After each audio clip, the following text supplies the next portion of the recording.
NewsNight is a weekly roundup of news and current affairs, incorporating hard-hitting interviews with global opinion formers and documentaries from every corner of the world. And it's now on BBC World News, presented by Jeremy Paxman. The threat of financial meltdown in Greece, at what cost to the rest of the world?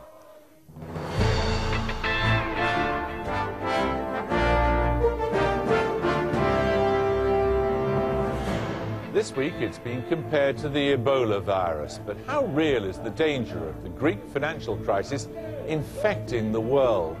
The credit crunch we've seen in banks, which were too big to fail until they did, applies just as well to countries. The British general election campaign is reaching a climax with the results still too close to call. British democracy could be about to face its biggest transformation in generations. We speak to the leader of the Conservative Party, David Cameron. And the politicians had their messages all worked out before the election, but nobody told the voters what lies behind the apparent decline in two-party politics. We'll be speaking to a leading author, a thinker, and a historian about what's changed.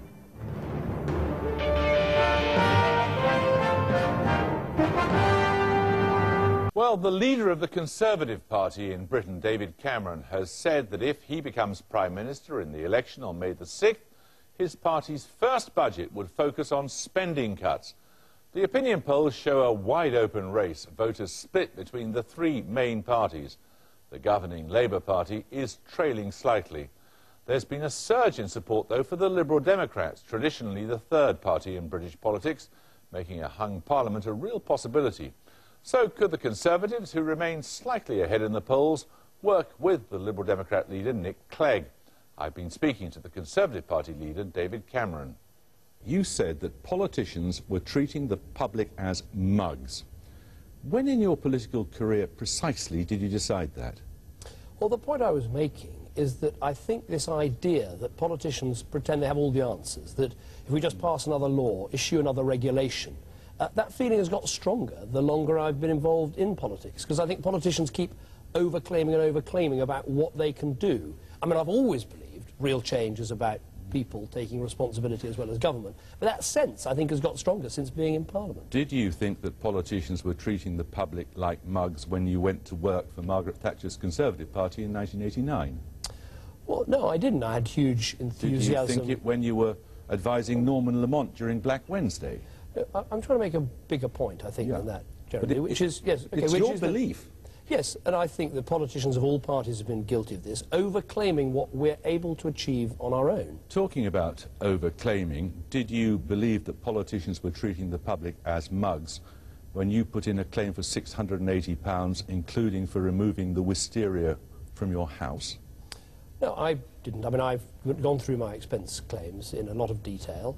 Basically, I claimed for the basics of a second home, so mortgage payments and the basic bills of things like gas and electricity and water. But I identified... You were among the highest claimers, of course. But I identified myself, before any of the investigation started, that actually there's one bill.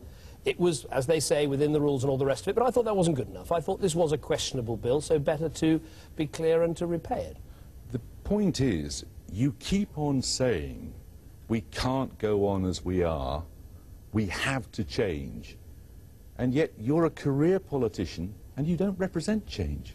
Well, I don't accept that, because the change I'm offering is a very fundamental change. It's saying instead of politicians believing we can do all this on our own, just passing laws, more regulations, more spending, what the Conservative Party is offering at this election is actually quite fundamentally different and quite revolutionary. It's saying real change comes when we all recognise our role in creating the big society, where we say it's not just the state that can provide great state education, let's allow other organisations in to help provide it. When we say it's not just the responsibility of the police to keep law and order, we need to do more in our communities. We need those beat meetings, we need those crime maps, we need social enterprises to help get people off welfare and into work. Before we talk about that, let's talk about the big problem, the state of the economy. Yeah. Now, your attack on the government is essentially that they didn't fix the roof while the sun was shining. They spent money when they should have been not spending it or saving it. Yes.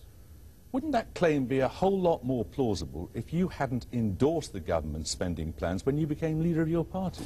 Well, to be fair, in 2005, at the election, we fought that election on actually reducing the government's borrowing requirement, and we were actually finding savings, some of which were for tax reduction, but some of which were actually for deficit reduction. So we would have started from a different point, I think, to be fair. And also, I accept. You were committed to matching the government spending plans. Yes, and then we came off that commitment and said that 2 years later.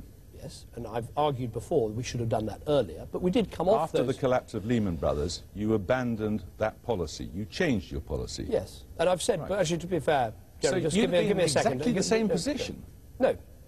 First of all, as I say, in 2005, we argued for lower spending and for lower debt, and we came off the government spending plans. I've actually said before, I wish we'd done that earlier. I think we should have done that earlier, and I'll be frank with you. But we did come off their spending plans, and we did say that their plans were too unaffordable. And also, during... followed them for 2 years. Well, as I say, I think we should have come off earlier. That's a mistake I think we made, and I've said that before. All right, let's look at some other questionable judgments you've made. Well, so far I'd say those were good judgments. Spend less and borrow less in 2005. I thought you said it was a mistake. That was a right judgment, and coming off the government spending plans, that was a right judgment. All right. Do you think, in retrospect, you were right to oppose quantitative easing? With that issue, that was something for the Bank of England to decide. We did not say all the way through that we were actually arguing for monetary activism during the recession. You said right now the government is simply printing money. Sometime soon that will have to stop because in the end, printing money leads to inflation. Yes, and that was true when I said that. Sometime soon it did have to stop. You can't go on with quantitative easing forever. But really you were happy with it? Yeah, we said, if you go back into the recession and ask what was it the Conservative Party was arguing for, because we had a serious economic argument. Our argument was that because the government had such a big budget deficit, there was very little it could do in terms of discretionary fiscal policy. But there was something it could do on monetary policy. And remember, the recession, at the heart of the recession, was a credit crunch. So we argued for active monetary policy, cuts in interest rates, and also a big, bold and simple national loan guarantee scheme, which would have gone to the heart of the problem of getting money out of the banks and into businesses. So we did not oppose quantitative easing. We said it did have to come to an end sometime soon, and it is coming to an end, and for a very good reason, which is it can't go on forever. But you did oppose the fiscal stimulus, didn't you? Yeah, we thought that the VAT cut was a mistake. We do, and I still take that view. You have said specifically that in some parts of the country the state accounts for a bigger share of the economy than it did in the communist countries in the old Eastern Bloc. This is clearly unsustainable. Correct. Which parts of the country? Well, the first one I think I'd pick out is Northern Ireland. I mean, in Northern Ireland it's quite clear, and almost every party I think now accepts this, that the size of the state has got too big. We need a bigger private sector. Now, there are other parts of the country, including, you know, for instance, in the northeast, where, again, I think northeast of England. There's a very, I mean, many people would accept this, that the aim has got to be now to get the private sector, to get the commercial sector going. What about the northwest of England? Well, I'm just taking as an example. Well, no, it's important because people who live in these areas are concerned. You're going to cut spending in Northern Ireland, clearly. And in the northeast, anywhere else? No, I think you're looking at this in a very strange way, if I might say so. No, you're saying the role of the state in these areas is unsustainable. Well, I think almost any party leader sitting in this chair would say to you, over the next Parliament, we've got to see a faster growing private sector. We need manufacturing industry to get going again. We've got to broaden our economic base, and we need to have a rebalancing of the economy between the commercial and the private sector on the one hand, and the state sector on the other. I don't think anyone would disagree with that. So I don't think you can make this into some sort of ideological crusade. The crusade I have is to make our society bigger, richer and stronger. That's the key, I think, to having a happier, healthier country. Would you have Nick Clegg in your cabinet? Well, I'm trying to win this election outright. That is what I'm campaigning for and fighting for. I think it is achievable. I think we have a huge fight on our hands. And I think the Liberal Democrats have some... You've not exactly ruled him out. Well, as I say, I'm hoping to form a cabinet based on my shadow cabinet with a very... Nick Clegg government? That's not something I've been lying awake and thinking about. Look, I think we've got a very good team. I think having people like Ken Clarke, who was the last Chancellor to bring us out of recession, I think immensely talented people like Oliver Letwin, Theresa May, I think we've got a very, very good team. And I think the Liberal Democrats, as we're discovering now, do have some quite, frankly, strange ideas that would actually not be changed for the better, but changed for the worse. You wouldn't mind having Vince Cable in your government, though, would you? I don't agree with Vince Cable. He thinks we shouldn't get on with cutting waste this year. He doesn't have a plan to stop the jobs tax. He's, I think, made a bit of a mess of it, he said that our idea was nauseating. He now says, actually, it's quite a good aspiration. So, I mean, I don't see him as some economic soothsayer, frankly. I think, actually, his numbers and his policies are beginning to unravel. Well, the one thing that any honest observer or participant in this election has to admit is that its outcome is opaque to an almost unprecedented degree. Talk of a hung parliament is a symptom of that. The unpredictability of the result is a consequence of the unique circumstances in which it's taking place and the way in which voters have changed too.